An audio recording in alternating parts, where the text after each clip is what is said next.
नाज़रीन, मुल्जिम अजीम की इंफॉर्मेशन के ऊपर एफआईए की टीम इस वक्त छापा मारने के लिए निकल चुकी है। इसके साथी को अरेस्ट करने की कोशिश कर रही है। अभी जा रहे हैं उस घर के ऊपर छापा मारने के लिए। हो सकता है कि वहां पर प्रिंटिंग प्रेस भी हो।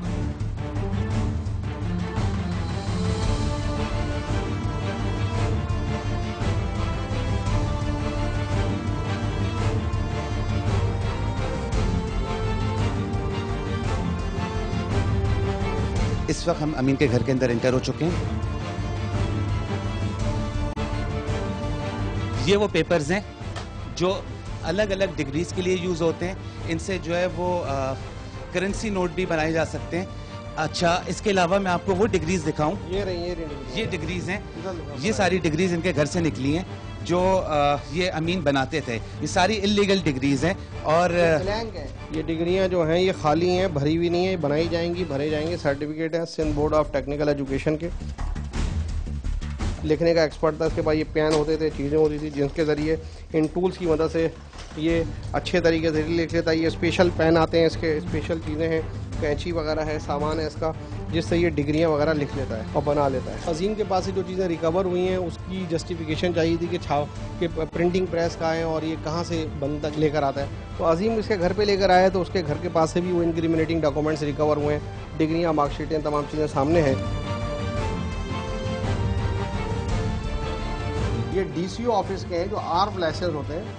The DIG operation zone, the capital zone उनको लिखा जाता है। और सुपरिटेंडेंट आर्म ब्रांच, यानी कि जो जाली आर्म लाइसेंस बनाए जाएंगे तो सुपरिटेंडेंट साहब जो हैं उसकी वेरिफिकेशन करेंगे। तो इसके वेरिफिकेशन फॉर्म यहाँ पर मौजूद है। हमारा डीआईजी पुलिस जो होगा वो इन डॉक्यूमेंट्स को रखने का इख्तियार रखते हैं। वो डीआईजी पुलिस का ये ऑफिस है। जब किसी की वेरिफिकेशन रिक्वायर्ड होगी तो इसके ऊपर एसएसपी या डीआईजी साहब साइन करेंगे। इस बात का ख्याल रखना है कि ये तमाम डॉक्यूमेंट जो हैं सरकारी हैं या डीसीओ ऑफिस के हैं और लाइसेंस के हैं। लिहाजा जितने भी यहाँ पे आम लाइसेंस या चीज़ें मिल रही हैं वो तमाम की तमाम जो हैं सस्पेक्ट हैं और इसको इन्वेस्टिगेट किया जाएगा। आप अमीन के क्या हैं? बहनोई। ये सामान जो आपके घर से बरामद हुआ है ये किसका है? ये अमीन का है। यानी जो एफआईए ने अभी छापा मारा है आपके घर पे और जो चीज़ें बरामद की हैं वो बिल्कुल सही चीज़ें बरामद की हैं? हाँ, सब उसी की।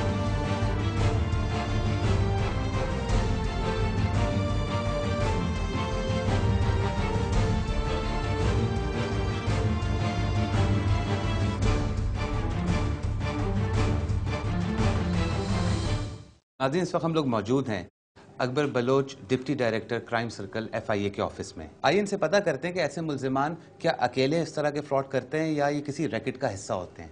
बिल्कुल ऐसा नहीं हो सकता कि कोई मुल्जिम इतना बहुत काम इतने बड़े पैमाने पे अकेला कर सके। यकीनन ये एक बहुत बड़ा गिरोह है और हमें इसको गिरफ्तारी के बाद जब हमने स्पॉट इंटरोगेशन वगैरह किया और इसकी हमने पिछली हिस्ट्री जब मालूमात की हैं तो हमें पता चला कि ये 2009 में भी 2007 में पिंडी में एक इसी किस्म का केस हुआ था जिसमें कोई पूरे पाकिस्तान से एक गैंग पकड़ा गया था जिसमें 13 लोग गिरफ्तार हुए थे और जिसमें ये मुल्जिम भी शामिल है और इसका हमरा जो कराची से एक अमीन नाम का है वो भी इसमें शामिल थे और इसी किस्म के एडिसिव स्टैम्प्स और ये उसमें ये गिरफ्तार हुए थे और अभी उनकी ये केस अभी तक ज़ेर समाअत है। गवर्नमेंट ऑफ पाकिस्तान के स्टैम्प्स इतनी तेज़ी से सेल नहीं होते जिस तेज़ी से ये सारी ट्रांजैक्शंस होती हैं।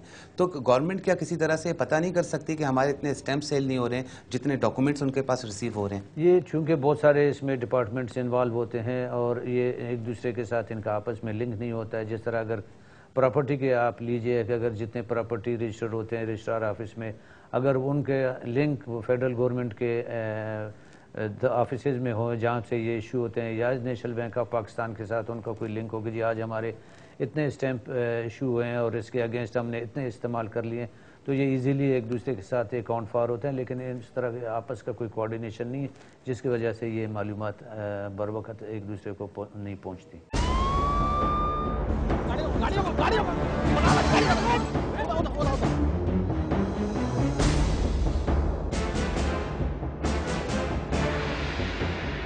नाज़रीन, ऐसे मुल्जिम जो खुद को पोस्ट ऑफिस, बैंक और एजुकेशन डिपार्टमेंट जाहिर करते हो सख्त सजा के मुस्तहक हैं। ये तो एक गैंग को बस्ट किया गया जो पाकिस्तानी खजाने को करोड़ों का नुकसान पहुंचा रहा था। न जाने ऐसे कितने गिरोह पाकिस्तान की जड़ें काटने में लगे हुए, और अगर सिर्फ इन पर ही काबू पा लिया जाए तो वो वक्त दूर नहीं जब पाकिस्तान माशी तौर पर मुस्तहकम कहलाएगा। अगर आप भी कोई इंफॉर्मेशन या फुटेज शेयर करना चाहते हो तो हमें ईमेल कीजिए। हमारा ईमेल एड्रेस है raid@dawnnews.tv। अपना ख्याल रखिएगा।